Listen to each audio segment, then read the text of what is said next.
Olá, meus irmãos, tudo bem? Eu quero compartilhar com vocês algo que Deus tem tocado no meu coração para fazer e quero chamar que você também faça. Aproveite esse momento de pandemia, que muitas pessoas estão aí conectadas às redes sociais, e utilize esse meio para falar de Jesus para as pessoas e para muitas que estão enfraquecendo na fé, né? Eu quero falar para você que recebeu um chamado de Deus e sabe que Deus tem algo com você, canta na casa de Deus, louva, né? Prega, tem aí algo especial, um chamado especial para fazer na casa de Deus e está aí no seu cantinho escondido, né? Não sei quais foram os motivos, mas eu acredito que a razão principal do seu chamado é que deve ser levada em consideração. E aí eu quero trazer para você a história de Pedro, né? Lá em Lucas 5, nós temos aí um pescador trabalhando normalmente, tentou fazer sua pesca em alto mar, não deu muito certo, um pescador experiente inclusive. E ele se encontra com nada mais nada menos que o maravilhoso Jesus, que estava naquela mesma ocasião, naquela praia, né, pregando para uma multidão, encontra aquele barquinho, o barquinho de Pedro, pede para entrar, dá a mensagem para o povo e depois pede a Pedro que faça uma nova tentativa de lançar a rede ao mar, né? E Pedro, não, mas eu já tentei, nós lançamos, mas como o senhor está falando, porque o senhor está falando, eu vou fazer. Ele lança a rede ao mar e pega lá um monte de peixe, fica super feliz com aquilo, né? E aí eu me identifico nessa hora como quando Deus nos dá o nosso chamado, né? Como a gente fica feliz, né? Empolgado, que a gente começa a ver resultado, começa a ver Deus nos usando e fica tão animado com aquilo, né? E aí Jesus fala para Pedro assim, você está maravilhado com todo esse tanto de peixe, eu vou te fazer pescador de homens, né? Deus usando aí o talento de Pedro e usa o seu e o meu talento para nós pescarmos pessoas para o reino de Deus, né? E, enfim, Pedro assume aquele chamado com todo o amor do coração, como eu e você já fizemos um dia, né? Com toda a paixão do nosso coração, cumprimos aquilo para o qual Deus nos chamou. Só que Pedro, ele deveria ter aprendido que todo o processo ao lado de Jesus era um processo de aprendizagem. Só que ele aprendeu e em um determinado momento parece que ele começou a achar que sabia demais, né? E era muito impulsivo, era movido pelas suas emoções, né? Não era ainda movido pela palavra. Pedro, eu acredito que naquele processo ele devia ter compreendido que era um processo de aprendizagem. Mas ele estava muito afoito, fazia as coisas por conta própria, fazia aquilo que ele achava que era o certo, era com a intenção de acertar, com certeza. Era um homem muito bom, muito amado por Jesus, tá? Fique bem claro isso. Mas foi um homem muito impulsivo, fez muita coisa sem a direção. Não compreendeu ali aquele processo pelo qual ele estava passando e achou que ele tinha chegado no estágio, né? No estágio do varão perfeito, na estatura do varão perfeito, né? Enfim, passa-se todo o ministério de Jesus e quando você tiver a oportunidade de ler os evangelhos, você vai ver que Pedro dá muitas tropeçadas, né? Na intenção sempre de acertar. Mas nossa intenção, nosso coração, ele é enganoso. Então nós precisamos fazer tudo baseado na palavra de Deus. Por isso a importância que eu sempre martelo muito, que é de tudo que nós fizermos ter base bíblica. Não pode ser pelo que eu acho, pelo que eu sinto, pelo que eu determino que é o certo. Tem que ser o que a Bíblia fala que é, pelo que a Bíblia determina que é o certo, embora eu não queira, né? E Pedro acho que se perdeu aí. Começou a achar que estava muito espiritual, né? E é onde começa a nossa queda. Quando a gente para de querer aprender, quando a gente para de querer ser um aluno, né? E passa a querer ser mestre, né? É onde a gente começa a cair e a gente não percebe. Por isso que a Bíblia fala, aquele que está em pé, cuide para que não caia. porque todos nós somos sujeitos a falhar, né? Se perder aí no caminho, como aconteceu com Pedro. O que acontece? Já no final do ministério, Jesus ele avisa para Pedro que o diabo tinha cirandado já a vida de Pedro e que ele tinha rogado pela vida de Pedro e tal, mas ele faz um alerta. Porque Jesus ele não nos deixa passar por nada sem nos alertar. Por isso a importância de ler a Bíblia. Porque aí a gente sabe o que nós estamos sujeitos a passar e como passar. E nós devemos estar atentos e cumprir aquilo que estamos sendo orientados. O que acontece? Jesus alerta Pedro, em Lucas 22, de que ele está sendo cirandado pelo inimigo, que o diabo estava ali. Inclusive fala até que Pedro não era nem convertido. Pedro, não, pode deixar, Senhor, eu jamais vou te negar, morro, mas não te nego. Aí Jesus dando alerta, eu vou te alertar que você vai me negar 3 vezes antes do galo cantar. Tudo bem. O que acontece? Quando a situação apertou, o que Pedro fez? Negou a Cristo, né?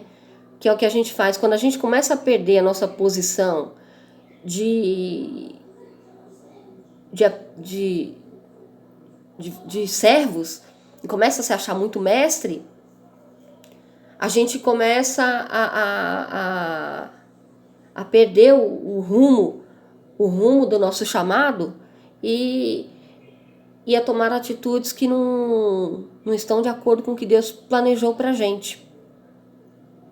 E aí Pedro nega, fica triste, porque ele era um homem de coração muito bom, Deus tinha um propósito na vida dele, mas ele precisava ter entendido que naquele processo ele ainda não era ninguém, né? Ele estava aprendendo ainda, e ele não compreendia isso, achava que já tinha atingido o auge, né, do ministério dele.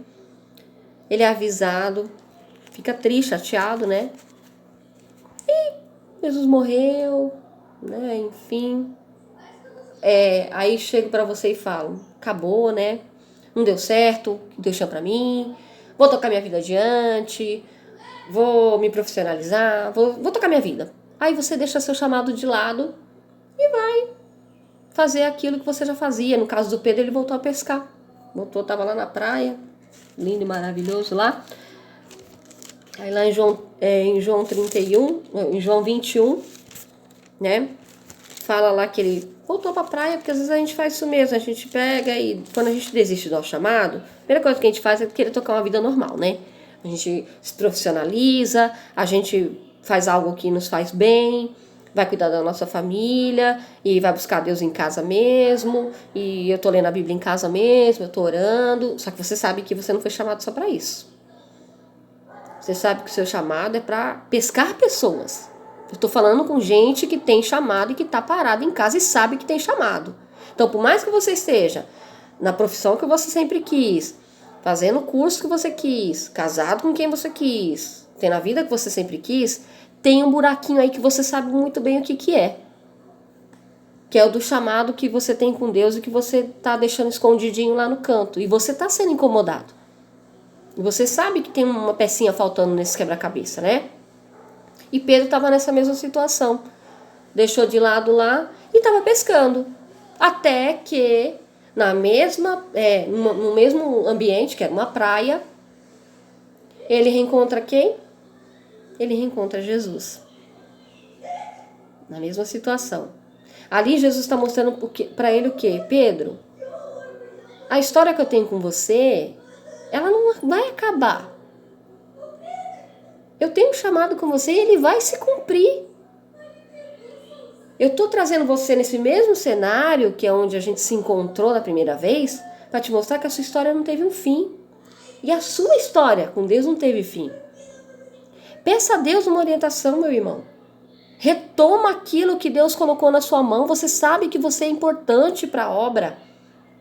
Eu sei que eu sou importante para a obra. Você sabe também. Fala, você prega, vai falar de Jesus para as pessoas, você louva, vai louvar para tocar o coração. O louvor é tão importante. Um louvor genuíno, né? Não cantar, mas louvar.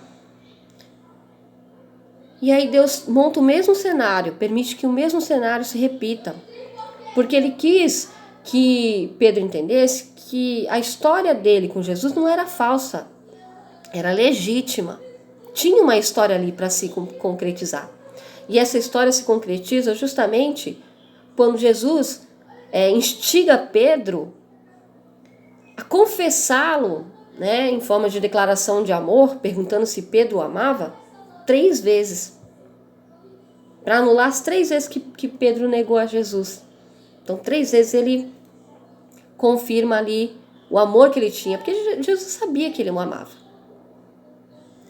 E aí ele se reconcilia com o chamado dele, né? E aí eu quero deixar para você meditar em João 21:18, que fala assim, e Deus fala para você, Jesus fala para você também essa noite para mim. Em verdade te digo, quando eras moço, tu te cingias a ti mesmo e andavas por onde querias. Quando, porém, fores velho, estenderás as mãos, e outro te cingirá e te levará para onde não queres. Meu irmão, você tem um chamado. E o nosso chamado ele é irrevogável. Aquilo que Deus chamou para você fazer, outro pode fazer? Pode. Mas Deus quer que você faça. Então, está um convite para que você se reconcilie com o chamado de Deus para você. Eu não estou falando de instituição, embora seja importante a gente congregar. É muito importante, nós devemos nos congregar. Passar por cima aí dos nossos conflitos pessoais, né?